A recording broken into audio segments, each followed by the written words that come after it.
दोनों फिल्म बनाने का उद्देश्य नकारात्मक, प्रदेश की सच्चाई और दोनों प्रेजेंटेशन के माध्यम से कांग्रेस पार्टी की सोच है कि सरकार सिर्फ इवेंट पे रहेगी, तो अगली बार जब इन्वेस्टर मीट 9वीं होगी 9th होगी तब भी वस्तु स्थिति यही। मध्य प्रदेश में निवेश की स्थिति 2023 जैसे 7 हो गई, 8वीं अब है, इसमें 32 लाख करोड़ का इससे पहले इन्वेस्टमेंट हुआ है। इसके अलग अलग सरकार ने, मुख्यमंत्री शिवराज जी ने बयान दिए और आप लोगों ने हेडिंग बनाई, मीडिया ने पूरा एक्सपोजर दिया उसका, और मध्य प्रदेश की जनता को भरोसा भी हुआ कि आखिर मुख्यमंत्री इतना प्रयास कर रहे हैं तो अल्टीमेटली कुछ तो इसका ऐसा असर होगा जो आम औद्योगिक नीति के साथ साथ आम जनता पर, प्रदेश की अर्थव्यवस्था पर इसका असर होगा। जमीनी हकीकत इसके विपरीत क्या है? सरकार ने खुद ने माना, ये कोई हमारे आरोप नहीं है, सरकार के उत्तर है विधानसभा के, और जो आरटीआई से मिले हुए उत्तर या भारत सरकार की जो एजेंसियां उसके द्वारा निर्मित आंकड़े ये बताते हैं कि 10% ही, जो 32 लाख करोड़ की हमने बात की थी, 10% हम उसमें पास हुए हैं, बाकी हम पास नहीं हो पाए। ये हमारी बात नहीं है, सरकार की बात। दूसरा, भारत सरकार की एक एजेंसी, भारत सरकार की एजेंसी है जो फंडिंग भारत सरकार करती है, नरेंद्र मोदी जी करते हैं, एसोमेच, इसकी इस संस्था ने कहा कि सिर्फ 3% के आसपास निवेश हुआ। 32 लाख करोड़ का 3% यानी लगभग 3-3.5 लाख करोड़ ही निवेश हुआ। ये मोदी जी की द्वारा, सरकार द्वारा जो घोषित एजेंसी है उसका आंकड़ा। साथियों, मैंने आप सबको एक हम अभी इस तरह का डॉक्यूमेंट देंगे, इस तरह का, उसमें पूरी डिटेलिंग हो रहा है। उसमें 2007 में 1,20,000 करोड़ की बात हुई थी, 14% इसमें उन्होंने अपना कंप्लीट किया, सरकार के आंकड़े, मेरे नहीं। ऐसे ही अलग अलग में आखिरी, जैसा मैंने कहा कि 10% का सरकार का आंकड़ा है। इस तरह का आपको एक अभी हम दे रहे हैं जो हर तरह की अलग अलग इन्वेस्टर मीट के सरकार के दावे और सरकार द्वारा ही कितना कंप्लीशन हुआ, कितना इन्वेस्ट आया, कितना जमीन पे उतरा, उसके आंकड़े। तो ये 2007 के हैं, 10 के हैं, 12 के हैं, 14 के, 16 के और 23 के। जो 23 में हुई उसमें कहा 15 लाख करोड़ रुपए इन्वेस्ट हुए, उसमें 1,95,000 करोड़ रुपए इन्वेस्ट हुआ, और इसके पीछे रोजगार कितना मिला। तो पिछले साल जो रोजगार कार्यालय का आंकड़ा था वो था 37 लाख रोजगार पंजीयन हुए, और सरकार ने जो इसमें बताया वो हुआ करीब 38,000 हमने रोजगार दिए हैं। मतलब ये दोनों बातें सरकार की के असली चेहरे को बताती हैं। हम कोई आरोप, कोई प्रत्यारोप, एक सरकार को कोई नकारात्मक, एक विपक्ष की भूमिका नहीं निभाना चाहता। दूसरा, जैसा इस पे भी आपको दिख रहा है, ये मैंने जैसा बताया अलग अलग, आप इसकी हम एक प्रतिलिपि भी देंगे, क्योंकि लंबा समय लगेगा, तो मैं छोटे में आप सबको समझाना चाहिए। वेयर हाउसिंग वाले जरा इधर आ जाए, उनको कुर्सी दो भैया, आपसे सीधे भी बात कराएं। 2023 की इन्वेस्टर समिट जो सबसे लास्ट, 2023 की इन्वेस्टर समिट, उसमें 15 लाख करोड़ रुपए, जैसे मैंने कहा, 29 लाख रोजगार के दावे थे, 29 लाख रोजगार मिले जो हमारे मुख्यमंत्री जी ने कहा है, और इसमें 3800 रोजगार ही मिल पाए। मैं मानता हूँ कमलनाथ सरकार के बीच में आई थी, सवाल होते हैं पत्रकारों के, कमलनाथ सरकार के बीच में आई थी, पत्रकारों को सरकार की जवाब, हमने मैग्निफिकेशन मध्य प्रदेश 2019 किया, उसमें 74,000 करोड़ रुपए के एमओयू रियल हुए थे, और उसमें से 30,000 करोड़ रुपए जमीन पे उतरे थे। ये भी सरकार के आंकड़े हैं, जो मैंने आपको जैसा कहा कि आप इस पे देख सकते हैं स्लाइड पे, स्क्रीन पे। तो 2020, 21 और 22 में भी इसका असर हुआ। जो दो बाकी की इन्वेस्टर मीट हुई उसमें भी तो कमलनाथ जी ने जिस तरीके से प्रैक्टिकल रूप में इन्वेस्टरों को बुलाने की कोशिश की थी, उसका असर हुआ।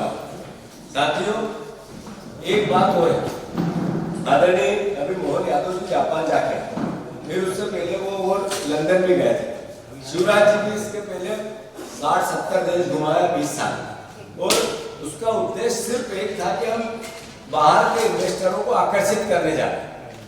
जो भारत सरकार की रिपोर्ट है, भारत सरकार की रिपोर्ट ये कहती है कि 2019 से 22 तक जो 0.33% इन्वेस्ट आया, जो मध्य प्रदेश पहले 10 राज्यों में भी इस साल नहीं है।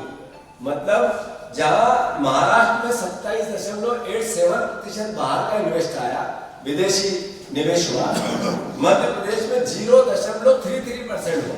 यानी हम जब बार बार कह रहे थे कि ये विदेशी टूरिज्म पे जाते हैं, वो सिद्ध हुआ। शिवराज जी का जो बार बार विदेश जाना था, वो केवल प्रदेश पे कर्ज बढ़ा रहा था, वो ये इससे एहसास होता है।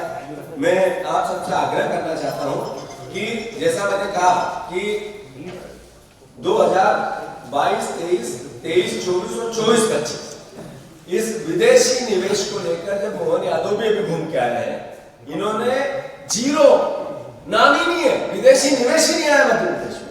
मतलब पिछले 5 पंचवर्षीय योजना में कोई विदेशी निवेश मध्य प्रदेश में नहीं आया।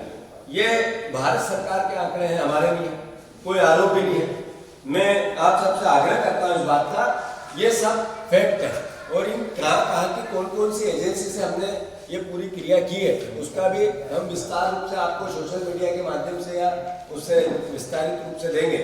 तो फिर से मैं आप सबसे आग्रह करता हूं कि जैसा अभी फिल्म में बताया गया था कि वस्तु स्थिति तो ये है जो हमने आपसे बात करी, तब मैं उनसे भी अनुरोध करना चाहता हूं जो यहाँ आ रहे हैं इन्वेस्टर, बड़े बड़े समूह जिनका नाम है, मतलब पिछले 5 पंचवर्षीय योजना में कोई विदेशी निवेश मध्य प्रदेश में नहीं आया।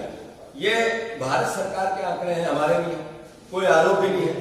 मैं आप सबसे आग्रह करता हूं इस बात का, ये सब फैक्ट है, और इन कहां की कौन कौन सी एजेंसी से हमने ये पूरी क्रिया की है, उसका भी हम विस्तार रूप से आपको सोशल मीडिया के माध्यम से या उससे विस्तारित रूप से देंगे।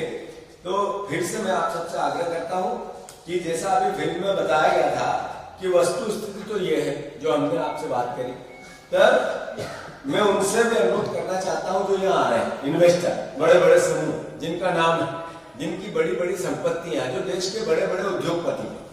आप देखो कि राष्ट्रपति देश के 6-6, 7-7, 8-8 राजनायकों को बुलाया गया अलग अलग इन्वेस्टर मीट में।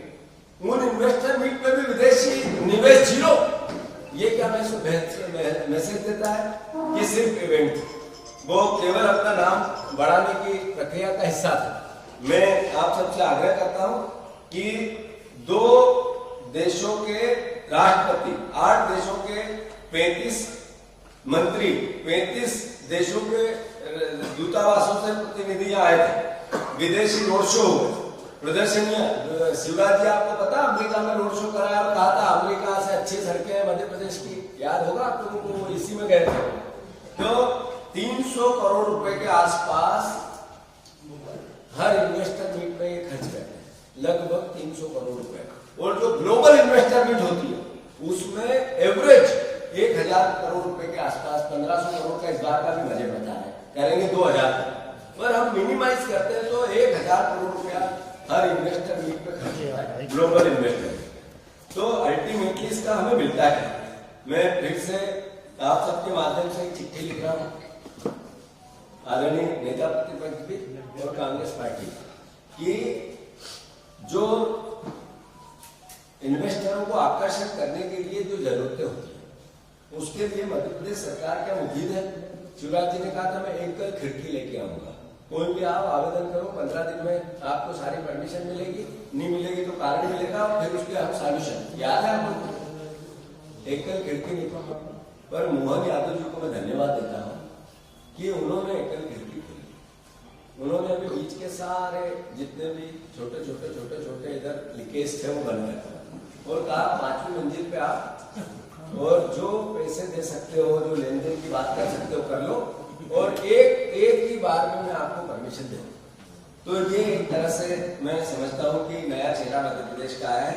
जैसा मैंने कहा कि अभी इसमें जेपी समूह का बताया गया कि बोला गया, बातें बड़ी हुई, हेडलाइन बनी जीरो। सारा समूह का बताया गया, बातें बनी जीरो। महिंद्रा एंड महिंद्रा का बताया गया 3000 करोड़ रुपए, बातें बनी जीरो। जैसा जो सूर्या ग्लोबल सूर्य चक्र समूह खनन की अनुमति की आस ने दम तोड़ दिया इस पूरी व्यवस्था। सिनेमा वैसे पुणे की बात हुई होगी, आई डोंट नो। एक एपिक ग्रुप है जो कपड़ा उद्योग, इसने 4000 करोड़ रुपए 400 करोड़ रुपए की दो अलग अलग बातें कही थी। हेडलाइन बनी थी 4000, एमओयू हुआ 400 करोड़। अगर उस समय के अखबारों को आप रीड करोगे तो इस तरह की व्यवस्था बनी।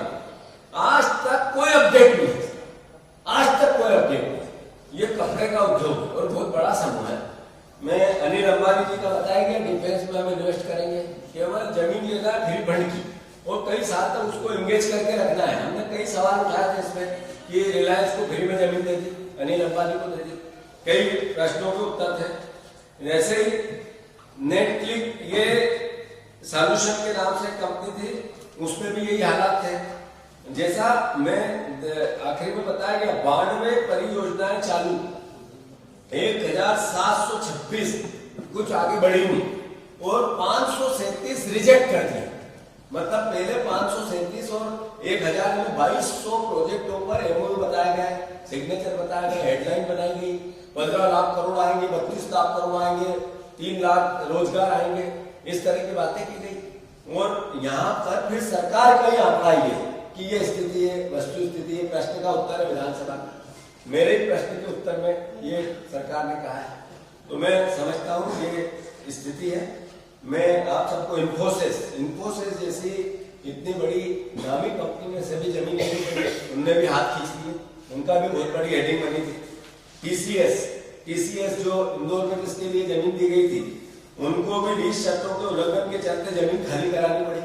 उनने भी अपना मुफ्त रूप नहीं दे पाए, इसलिए कि मध्य प्रदेश के हालात में से नहीं बन पाए। यहाँ की व्यवस्था जो शासन प्रशासन के उद्योग को सपोर्ट करने की होती है, आईटी सेक्टर को सपोर्ट करने की होती है, वो नहीं बन पाई, मतलब सरकार का भी। तो मैं मानता हूँ कि हम सब का प्रयास सकारात्मक है, पॉजिटिव है, और हम चाहते हैं कि निवेश आए। ये भावना इसलिए है, तो सरकार को इसके लिए करना क्या है।